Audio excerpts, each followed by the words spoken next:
You know it, I know it, we all know it. That slow, creeping, soul-crushing crawl of bumper-to-bumper traffic. It's this universal frustration, right? For decades, it feels like we've been in this endless war against congestion, throwing tons of concrete and steel at the problem. But what if we've been fighting it all wrong? Seriously, what if the one thing we always do, building bigger, wider roads, isn't just failing to fix it?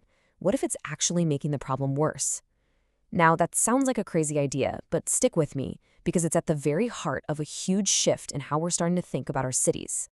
And look, the stakes here are absolutely enormous. Traffic congestion costs the U.S. economy, get this, $121 billion every single year. That's not just some abstract number. That's wasted gas, lost work hours, and just our valuable time, literally disappearing into exhaust fumes while we're stuck just sitting there.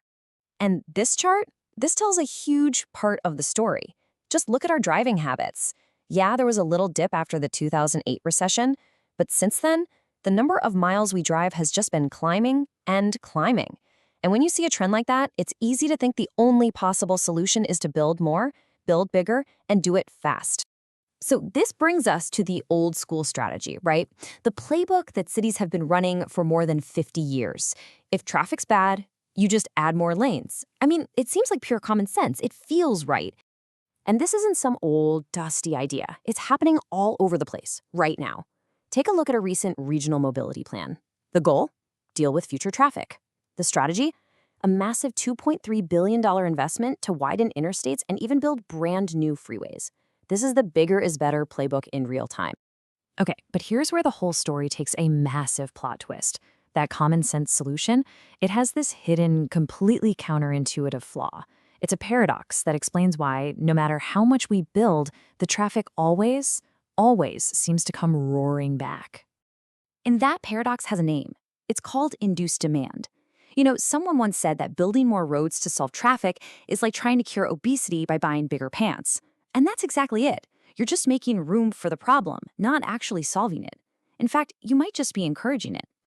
So let me walk you through how this actually works. Step 1, a new, wider freeway opens up. For a little while, it's great. Your commute is faster. But that new convenience starts to change how people behave. People who used to take the bus, or drive at weird hours, or take back roads, they all flock to the new, easy route. And then, new housing developments pop up even farther away because the commute seems manageable. And before you know it, you're right back where you started. The new lanes are just as clogged as the old ones. And listen, this is not just some niche theory for urban planning nerds. It has huge, real-world consequences. It's even become the basis for lawsuits. Groups like the Environmental Law and Policy Center are basically saying, hey, if you ignore induced demand in your official plans, you're completely failing to understand the true impact of these giant projects. So if that old playbook is busted, what's the alternative? Well, it starts with a pretty radical shift in how we think. Instead of asking, how do we move more cars as fast as possible? The new question is, how do we build better places for people to live? And the difference between these two ideas is, well, it's night and day. On one side, you have traditional traffic engineering, which is all about car speed and capacity. On the other, you have this idea of placemaking, which is all about human health, safety, and connection. It's really the difference between designing a place you just want to drive through and designing a place you actually want to be. You know, thinkers like the legendary Jane Jacobs really pushed this idea that the people who live in a community should be the ones shaping it. So with placemaking, the goal isn't just to end up with a pretty new park. It's the process of getting there, neighbors working together, that really strengthens a community for the long haul. The process is just as important as the product.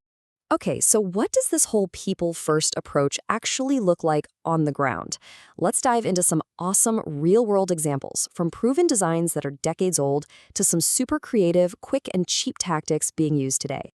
So let's start with a classic. It's a Dutch concept called a woonwerf, which literally translates to a living yard or a living street. And it was this totally revolutionary idea that completely flips the script on what a residential street is for. Instead of separating cars and people, it cleverly integrates them into one shared space. So how do they do it? Well, the whole design forces cars to slow way down and actually pay attention.